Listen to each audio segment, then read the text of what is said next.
আসসালামু আলাইকুম দর্শক, এই হচ্ছে আমাদের মুরগির সেকেন্ড প্রজেক্ট। এটা হচ্ছে ব্রয়লারের প্রজেক্ট। আমাদের আরেকটা লেয়ার প্রজেক্ট আমি দেখিয়েছি আপনারা জানেন। তো এটা হচ্ছে ব্রয়লারের প্রজেক্ট। এই আমি আপনাদের দেখাচ্ছি, দেখেন। এই হচ্ছে এখানে প্রায় 700 প্লাস মুরগি আছে। এগুলো কিন্তু একাধারে সবগুলো এখন খুবই ছোট। তো আরও বড় হবে। এগুলো হচ্ছে 1 মাস করে 35 দিন করে পালা লাগে। তো যারা ব্রয়লার পালেন বা ব্রয়লার মুরগির খামার করেন, তারা জানেন যে এগুলোর মধ্যে কিন্তু পরিশ্রম আছে।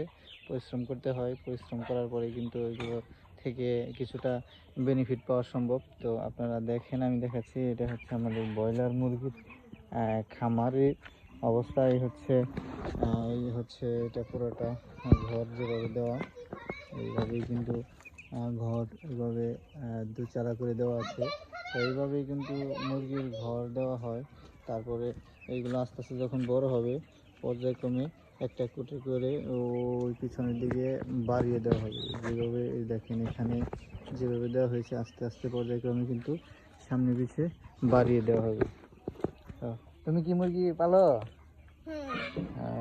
তোমার মুরগি কয়টা এখন? 720টা। 720টা, তার মানে কি 700 প্লাস মুরগি নাকি? তো এই হচ্ছে, আমি আরো দূর থেকে দেখাই আপনাদের, দেখেন। এই হচ্ছে মুরগির প্রজেক্ট। এই দেখেন, এই হচ্ছে আমাদের সেকেন্ড মুরগির প্রজেক্ট, ঠিক আছে?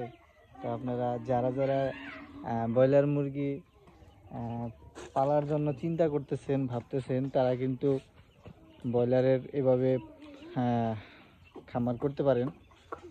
আর যারা চিন্তা করতেছেন যে না লেয়ার করবেন, তারাও লেয়ার করতে পারেন। লেয়ার করা একটু ব্যয়বহুল, আর যাদের অর্থ অল্প, তারা কিন্তু এভাবে ব্রয়লারের খামার করতে পারেন। তাহলে কিন্তু আপনারা তাড়াতাড়ি, মানে এগুলো হচ্ছে আপনার 1 মাস করে পাললেই হয়ে যায়, বেশি পালতে হয় না। যদিও লেয়ার আপনার অনেক বছর মেয়াদি, 3-4 বছর পালা লাগে বা পেলে তারপর কিছুটা বলতে ভালো বেনিফিট পাওয়া যায়। বেনিফিটটা হচ্ছে আপনার পরিচর্যা, পরিশ্রমের উপর। আর যারা ব্রয়লার পালবেন, তারা এইভাবে ব্রয়লার কিন্তু পালতে পারে।